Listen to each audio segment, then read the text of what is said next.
ओम नमो भगवते वासुदेवाय। उत्पन्ना एकादशी का व्रत इस वर्ष 2022 में 20 नवंबर 2022 दिन रविवार को रखा जाएगा। एकादशी का व्रत सभी व्रतों में विशेष महत्व रखता है। मान्यता है कि इस व्रत के प्रभाव से वर्तमान के साथ पिछले जन्म के पाप भी मिट जाते हैं। साथ ही कई पीढ़ियों के पितरों को मोक्ष की प्राप्ति होती है। जो लोग एकादशी का व्रत शुरू करना चाहते हैं वह मार्गशीर्ष माह की उत्पन्ना एकादशी से इसकी शुरुआत कर सकते हैं, क्योंकि शास्त्रों में इसे ही पहली एकादशी माना गया है। इसी दिन एकादशी देवी की उत्पत्ति हुई थी। उत्पन्ना एकादशी व्रत में पूजा के बाद कथा जरूर पढ़ें या सुने। कहते हैं तभी व्रत का पूर्ण फल मिलता है।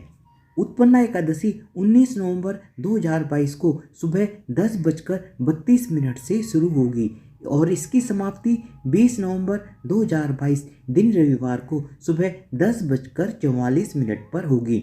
उदया तिथि के आधार पर उत्पन्ना एकादशी का व्रत 20 नवंबर 2022 दिन रविवार को रखा जाएगा। उत्पन्ना एकादशी व्रत मुहूर्त का पारण आप 21 नवंबर 2022 दिन सोमवार को सुबह 6:48 से लेकर सुबह 8:55 के मध्य तक कर सकते हैं। उत्पन्ना एकादशी की व्रत कथा। सतयुग में नाड़ी जंग नामक एक राक्षस था जिसके पुत्र का नाम मुर था। मुर बहुत ही पराक्रमी और बलवान दैत्य था। मुर ने इंद्र, वरुण, यम, अग्नि, वायु, ईश, चंद्रमा आदि सभी देवताओं के स्थान पर अपना आधिपत्य स्थापित कर लिया था। सभी देवता उससे पराजित हो चुके थे। सभी देवता अपनी व्यथा को लेकर कैलाशपति शिव की शरण में पहुंचे और सारा वृत्तांत सुनाया।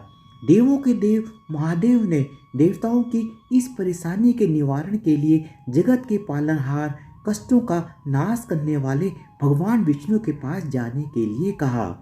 मायावी मुर ने स्वर्गलोक पर अपना अधिकार जमा लिया था। सभी देवता उससे बचने के लिए भागे भागे फिर रहे थे। भोलेनाथ की आज्ञा का पालन करते हुए सभी देवतागण एक साथ श्री हरि विष्णु के पास पहुंचे और विस्तार से अपनी पीड़ा बताई। देवताओं को असुर मुर से बचाने का वचन देते हुए भगवान विष्णु स्वयं रणभूमि में पहुंच गए। यहाँ मुर सेना सहित सभी देवताओं से युद्ध कर रहा था। विष्णु जी को देखते ही उसने उन पर प्रहार कर दिया। कहते हैं कि असुर मुर और भगवान श्री हरि के बीच यह युद्ध लगभग 10,000 वर्षों तक चला था। विष्णु जी के बाण से मुर का शरीर छीन भिन्न हो गया, लेकिन उसने फिर भी हार नहीं मानी। युद्ध करते हुए भगवान विष्णु जब बहुत ज्यादा थक गए तो वे बद्रिका आश्रम की गुफा में जाकर आराम करने के लिए चले गए। दैत्य मुर वहां भी भगवान विष्णु का पीछा करते हुए पहुंच गया। वह श्री हरि पर वार करने ही वाला था कि तभी भगवान विष्णु के शरीर से कांतिमय रूप वाली देवी का जन्म हुआ। उस देवी और राक्षस मुर के बीच भयंकर युद्ध हुआ और उस देवी ने राक्षस मुर का वध कर दिया। भगवान विष्णु जब निद्रा से जागे तो भगवान विष्णु ने देवी से कहा कि आपका जन्म मार्गशीर्ष मास की कृष्ण पक्ष की एकादशी तिथि को हुआ है, इसलिए आज से आपका नाम एकादशी होगा। इस दिन देवी एकादशी उत्पन्न हुई थी, इसलिए इसे उत्पन्ना एकादशी कहा जाता है। जो भी प्राणी एकादशी का व्रत करता है उसे वैकुंठ लोक की प्राप्ति होती है। धन्यवाद।